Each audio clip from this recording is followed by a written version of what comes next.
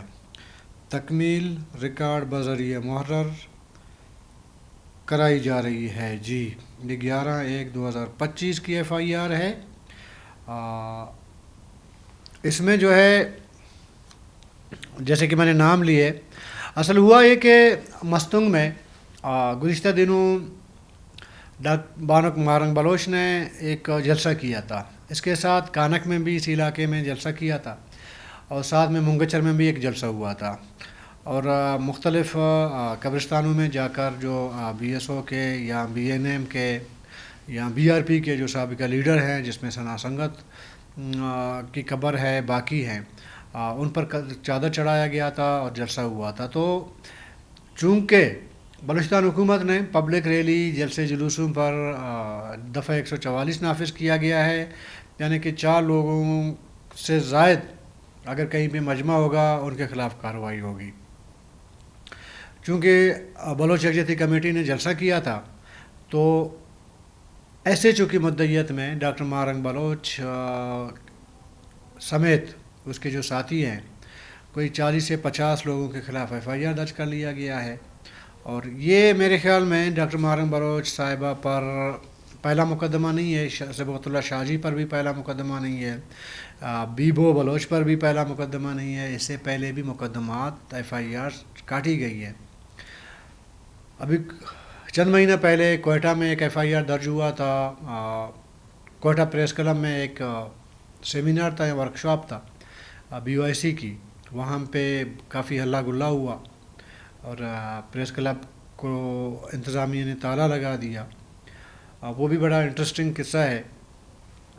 Doctor morning Baloch press club آئیں، workshop جاری ہے، اور اس کے بعد پولیس نے ایفیشنسی دکھائی اور جا کے پریس کلب کو تالا لگا لیا۔ انتظار میں ہیں کہ کب بانو ڈاکٹر مارنگ بلوچ صاحب آئیں گی۔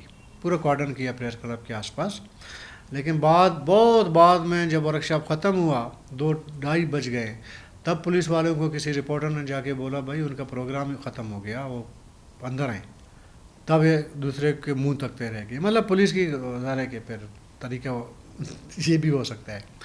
ابھی مستنگ میں مقدمہ درج ہوا ہے، اور اس کے علاوہ یہ پہلا مطلب پبلک اجتماع تو نہیں ہے۔ سوراب میں آپ کو کل پرسوں کی بات ہے، ہم نے آپ سے بات بھی کی تھی، جو زہری میں جو واقعہ ہوا تھا، اس کے بعد 13 لوگ جو ہے وہ اٹھائے گئے تھے، ان کی بازیابی یا رہائی کے لیے لوائقین نے، علاقہ مکینوں نے سی پیک روڈ جو ہے سوراب کا، اس کو بند کیا ہوا تھا۔ تو مارنگ بلوچ صاحبہ وہاں پہ بھی پہنچی تھی، ادھر بھی تقریر کی تھی، ادھر بھی بہت بڑا پبلک گیدرنگ ہوا تھا۔ کل کے دن ہی آپ دیکھ لیں، کل نصیر آباد میں BYC کی لیڈرشپ وہاں چلی گئی، وہاں پہ بھی ایک بہت بڑا جلسہ ہوا، اور 3 دن پہلے تک، بلکہ 2 دن پہلے آپ کہیں، 2 دن پہلے مچھ میں ایک بہت بڑا جلسہ ہوا BYC کا۔ اب حکومت کو تو پھر ایک FIR نہیں درج کرنا چاہیے نا، ہر واقعے کا الگ الگ ایک مقدمہ درج کرنا چاہیے، FIR درج کرنی چاہیے، بولو کہ جی دفعہ 144 ہے۔ اس بات سے قطع نظر کہ دفعہ BYC کی جو موومنٹس ہیں ان کو روکنے کے لیے حکومت کس حد تک کامیاب ہوئی ہے، اسٹریٹجی کس حد تک کامیاب ہوئی ہے، لیکن یہ بات ضرور کہنا چاہیے کہ کسی بھی جمہوری حکومت میں ایک دفعہ 144 جو ہے نا نافذ کرنا بڑا مذاق خیز ہے۔ دیکھیے یہ دفعہ 144 انگریز دور کا ایک میرا خیال میں کالا قانون ہے، میں اس کو کالا قانون سمجھتا ہوں۔ انگریز دور میں جب بغاوت زیادہ ہو رہی تھی، اگر تھوڑا اس کا پس منظر ہم دیکھیں دفعہ 144 کا، جب انگریز کو لگا کہ یار ہمارے خلاف یہ جلسے جلوس احتجاجی مظاہرے یہ ہو رہے ہیں، تو انہوں نے ایک قانون پاس کروا لی اس ٹائم برٹش راج نے، تو پورے بر صغیر ہندوستان میں اور بلوچستان میں وہ نافذ ہو گیا کہ 3 سے 4 لوگوں سے زائد اگر کوئی مجمع ہوگا ان کو گرفتار کیا جائے، کیونکہ انگریز کو یہ خدشہ تھا کہ یہ لوگ اکٹھے ہوں گے ہمارے خلاف، پھر موومنٹ بن سکتی ہے۔ 75 سال گزر گئے، ہم نہ ذہنی طور پر انگریز کی غلامی سے نکل پائے، نہ قانون نکالا جا سکا اس طرح کے۔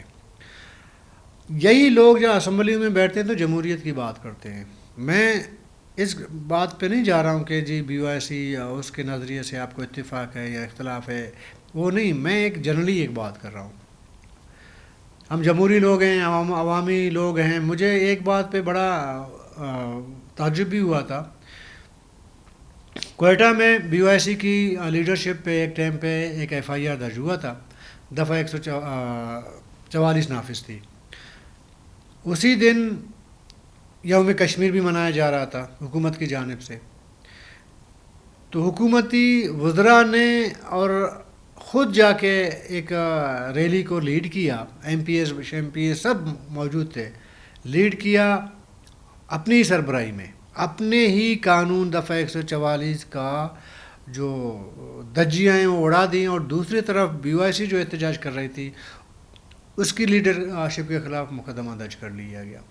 یہ بچگانہ حرکتیں ہیں، اس لیے نا اسٹریٹجی نہیں ہے حکومت کے پاس، کیونکہ یہ لوگ سیاسی لوگ نہیں ہیں، سیاست کے ابجد سے واقف نہیں ہیں۔ آہستہ آہستہ شاید آگے جا کے سیکھ لیں، لیکن فی الحال سیکھنے کا موڈ نہیں ہے ان کا۔ تو اس طرح کے بھی مذاق خیز اقدامات کیے جاتے ہیں، فیصلے کیے جاتے ہیں۔ اب دال بندن میں 25 جنوری کو بی او آئی سی کا جلسہ ہے، تو کل ایک خبر میرے سامنے سے گزر رہی تھی کہ بلوچستان حکومت نے تمام ٹرانسپورٹرز کو کہا ہے کہ جی آپ نے اس جلسے کا حصہ نہیں بننا ہے۔ ظاہر ہے کہ جو لوگ دال بندن جائیں گے تو گاڑیوں پہ جائیں گے، کوئی گاڑی ہائر کریں گے، کوئی بس وغیرہ، تو ٹرانسپورٹرز کو کہا گیا کہ گاڑیاں نہ دیں۔ یہ دیکھیں، حکومتیں جب ہوتی ہیں نا وہ کبھی جو ہے فریق نہیں بنتی ہیں، حکومتیں فریق نہیں بنتی، حکومتوں کے پاس اسٹریٹجی ہوتی ہے اور ڈائلاگز کا ایک آپشن ہوتا ہے، راستہ ہوتا ہے۔ ہاں، اگر کوئی پرتشدد جلسہ جلوس ہو رہا ہو، املا کو نقصان پہنچنے کا خدشہ ہو، یا اس سے پہلے کسی تنظیم نے، کسی پارٹی نے جب بھی جلسہ وغیرہ اس طرح کیے ہوں، انہوں نے کوئی اس طرح کا نقصان پہنچایا ہو، تو پھر حکومت کے پاس آپشن ہوتا ہے روکنے کا۔ لیکن بی او آئی سی نے تو مستنگ میں بھی پرامن احتجاج کیا تھا، جلسہ کیا تھا، کانک میں بھی کیا، آپ کا جو مچھ ہے وہاں پہ کیا، نصیر آباد میں بھی کیا۔ لیکن میرا ہمیشہ ایک موقف رہا ہے کہ پرامن کسی بھی موومنٹ کو حکومت کی چند غلط پالیسیوں کی وجہ سے اس کو پرتشدد موومنٹ کی طرف دھکیلا جاتا ہے۔ اور یہ گورنمنٹ جو ہے موجودہ کابینہ کے اندر جتنے بھی لوگ ہیں، ایک بھی سیاسی بندہ مجھے نظر نہیں آ رہا ہے۔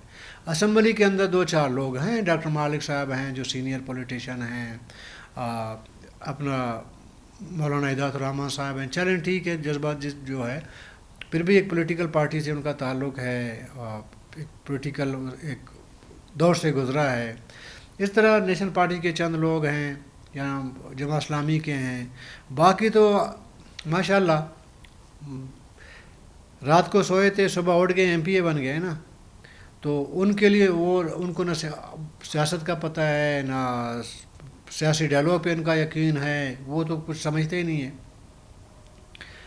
تو پھر حکومت ایسے نہیں چلائی جاتی۔ اور پھر بلوچستان جیسا صوبہ جہاں پہ پیار، محبت اور سافٹ طریقے سے معاملات کو سلجھانے کی کوشش ہونی چاہیے، وہاں پہ مزید عوام کو مقدمات یا اس طرح کے اقدامات سے ہارش کیا جاتا ہے، جذباتی کیا جاتا ہے، ان کو غصہ دلایا جاتا ہے تاکہ معاملہ خراب ہوتا جائے۔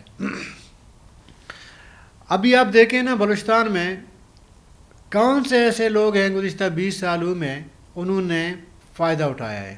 فائدہ کس کا ہے اس میں؟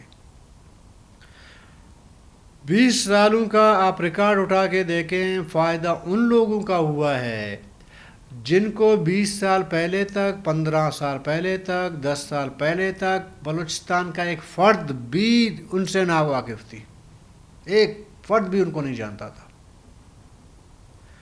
یہ جو شورش آیا، حالات بگڑ گئے ہیں، تو وہ جو موسمی جو درخت وہ اگنا شروع ہو گئے.